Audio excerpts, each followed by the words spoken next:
Ivy can understand them now. All of them. She can feel their pain, yet looks past it and knows she loves them.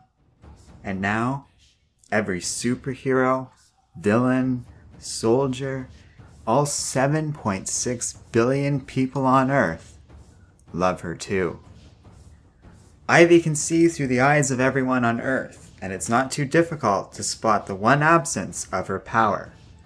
In Wayne Manor, Bruce managed to inject himself and Selina with a substance that made him immune to Ivy's control just before she took over. Unfortunately, though this injection did protect them from Ivy's control, it can't reverse it now that it's taken place in everyone else. And she's genuinely sorry these two can't be a part of the change she's bringing to the world. But though it is a shame, it is not a concern.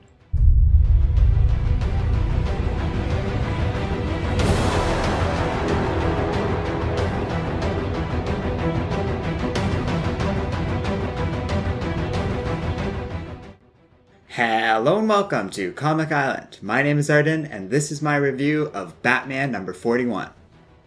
Oh man, so this issue is awesome. I just sort of picked this up to do a quick review today, and I was really blown away by how much I like this. I went into this thing looking forward to it, mostly because I was very curious to see how Tom King went about going about a typical Batman story with this new status quo with Batman. So now that we have the whole notion of them getting married and being this couple, let's see it in action, and then going up in a typical Batman story. Now in this case, we had a pretty typical Batman story per se. It's unique in how it starts out and plays out with Ivy having so much control all of a sudden in the beginning.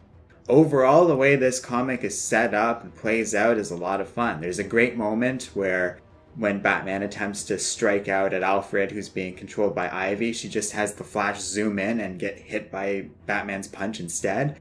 And then she's just like, well, I have a few other Flashes if you want to keep this going, but no matter what they do, she just has complete control of the situation. So they're not even a threat to her. And because she has some affection towards Selina and at least some respect for Batman, she just kind of leaves them be. So that's a great story, and it shows how fun this new status quo for Batman and Catwoman really can be. As interesting as it was the last few issues dealing with them getting married and the consequences of that for Batman and Catwoman's life, this is more interesting in that we're seeing them as a team go up against like a day in the life of Batman. And that's what's great about it. We don't need to have special drama or romance relationship whatever stuff, because it's a superhero team up like any other, and the stakes are external of their outside of their relationship. It's all about Ivy and dealing with her, and that's awesome.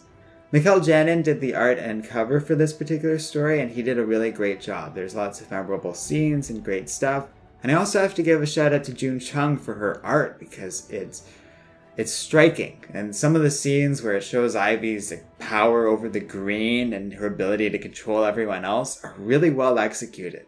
This is a really strong comic, and it just shows not only is Batman still consistently selling well, but this whole notion of constantly needing to restart your numbers is a bit of a fiction. We're at 41 issues into Batman, and they're still totally awesome. Yes, there's some things you kind of need to know to really fully know what's going on in the world of Batman right now, but you could pick this issue up and still enjoy it, assuming you know who Poison Ivy is. And of course, they'll probably explain, or maybe they've hinted at it before, there's been some talk about the Green in Batman before this, about where Ivy's new power came from. But whatever they're doing with that, like, who cares? The cool part is how it's all being executed, and the execution's awesome. So I definitely recommend Batman number 41, and I'm really looking forward to seeing what happens next. In the hurricane of Batman content, both within and outside of the comic books, Tom King does a great job at keeping his particular flagship title unique and fun, while Batman is still doing awesome stuff in DC Metal, and there's all this cool business, you know, with Telltale series and various other tie-ins and teams Batman's leading in the comics. And by he I mean Tom King, is doing a really good job at keeping core Batman, not only focused on classic villains and characters, but featuring them in unique ways and interesting stories and doing cool stuff with Batman and Catwoman. And that makes this series really special. I'm starting to sense a pattern in Tom King where he comes up with these excellent premises or story arcs. This is a great one that could easily carry any story and doesn't rely on like the Joker or Bane to tell a Batman story like so many have in recent past. And it's another classic Batman villain, but one that I don't think gets enough love in terms of being a cool enemy of Bruce Wayne. So I'm really looking forward to this story for that reason. But when we look back at Tom King's writing so far, it's full of cinematic ideas like this.